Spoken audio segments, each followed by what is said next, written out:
A Justiça suspendeu ontem à tarde a PEC aprovada na Câmara dos Deputados que elevaria o teto do funcionalismo no Estado. Um grande problema para a Prefeitura de Ribeirão, que teria um gasto milionário que não estava previsto. Durou exatamente uma semana a PEC aprovada na Assembleia Legislativa e que elevaria o teto do funcionalismo público no Estado.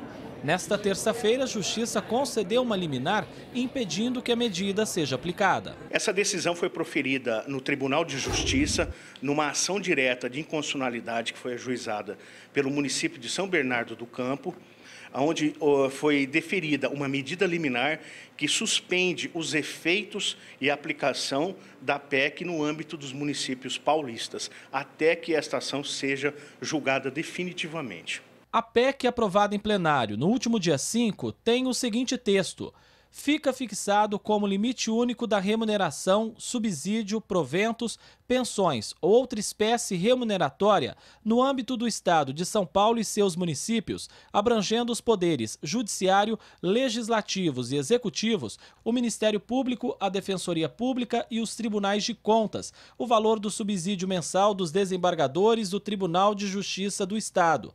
O salário do desembargador atualmente é de R$ 30.471. Os salários dos servidores concursados da Prefeitura de Ribeirão Preto seguem o subsídio do prefeito, que atualmente é de R$ 23.054. Se a proposta de emenda à Constituição fosse colocada em prática, isso representaria um aumento no teto de R$ 7.417. Todos os 3 deputados estaduais de Ribeirão Preto, Léo Oliveira, Rafael Silva e o Elson Gasparini, votaram a favor da PEC, ou seja, pelo aumento do teto. Um levantamento preliminar feito pela Prefeitura de Ribeirão Preto aponta que mais ou menos 200 servidores seriam beneficiados por essa PEC. Isso representaria um gasto a mais perto de R$ 20 milhões por ano. É um valor que não estava previsto nem nas contas e nem nas leis que instituem o orçamento, sequer na lei de diretrizes orçamentárias e notadamente na lei orçamentária. O vice-presidente da Frente Cívica de Ribeirão Preto acredita que as prefeituras sofreriam muito caso a medida tivesse que ser colocada em prática. Qualquer medida agora que impacta no aumento da folha dos servidores públicos nos municípios, a gente tem que ver com um cuidado muito especial, porque a gente tem na nossa região muitas prefeituras que estão no limite da lei de responsabilidade fiscal, ou algumas que já até ultrapassaram esse limite, e qualquer aumento nesse momento pode comprometer o gestor público. Para o diretor do CIESP-FIESP, os deputados usaram do populismo e o fato deve se refletir nas urnas. Com certeza é uma atitude insana no momento onde o país passa por tantas dificuldades, onde os municípios estão aí lutando para tentar fechar suas contas, privilegiar aqueles que ganham os melhores salários. Realmente isso vai em desencontro com a vontade dos eleitores e eu não tenho dúvida de que isso vai se refletir nas urnas em função dos votos. A Associação do Comércio e Indústria de Ribeirão Preto acredita que os parlamentares não pensaram nos reflexos que isso causaria às prefeituras. Tem uma situação de crise econômica muito grande, os municípios estão sofrendo, os orçamentos estão muito apertados. Quer dizer, na hora que você permite um aumento grande de setores do funcionalismo, que já são setores privilegiados em relação ao restante da sociedade, você está tirando recursos de outras áreas. É muito difícil que haja algum município que consiga dar esses aumentos sem reduzir os investimentos em educação, em saúde, em infraestrutura, no bem-estar da população. O Observatório Social de Ribeirão Preto acredita que a PEC beneficiaria uma pequena porcentagem dos servidores do Estado, justamente os que ganham mais de R$ 20 mil.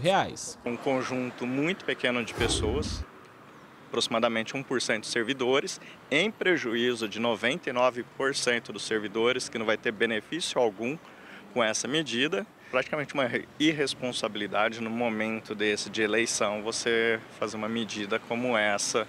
Esse especialista em direito público explica que os políticos não olharam para o futuro quando aprovaram a medida. Simplesmente votaram, deram justificativas que era para acertar a situação de alguns funcionários da Assembleia Legislativa, mas não pensaram nas consequências, não pensaram no impacto econômico que isso vai dar para as prefeituras. Então é importante que os eleitores analisem também não só os atos ruins dos deputados, dos vereadores, dos políticos em geral, mas também esses atos revestidos de bondade e que vão colocar todas as prefeituras numa situação de grande dificuldade. Enquanto as prefeituras sofrem para fechar as contas e oferecer os serviços básicos à população, os políticos parecem fechar os olhos para o problema. O diretor de jornalismo do Sistema Clube de Comunicação acredita que a PEC foi aprovada em momento inoportuno. As prefeituras devem sim conversar com os senhores deputados e mostrar a real situação. Não tem conversa. Uma atitude inoportuna, uma posição política completamente equivocada e fica, de novo, para o cidadão eleitor a responsabilidade de dizer sim ou não com a eleição. André Costa para o Jornal da Clube. A nossa produção entrou em contato com os 3 deputados de Ribeirão que foram favoráveis à PEC. O deputado Léo Oliveira informou que a proposta foi para corrigir um problema jurídico, pois o teto do servidor público estava atrelado ao subsídio do governador e agora ajustado ao do desembargador de justiça. Ressaltou que não são todos os servidores que vão receber o teto, e sim uma minoria. O Elson Gasparini disse que a PEC tem dado muita confusão e polêmica, embora em sua essência corrija uma injustiça para grande parte do funcionalismo público. Informou que votou a favor porque defende sempre a valorização do servidor. Para o deputado Rafael Silva, o projeto se refere a servidores concursados do Estado, entre eles professores universitários e pesquisadores científicos. Ou seja, não são aqueles cargos em comissão, de livre nomeação ou indicação política. Não se trata de privilégio, auxílio moradia, mas sim de salário.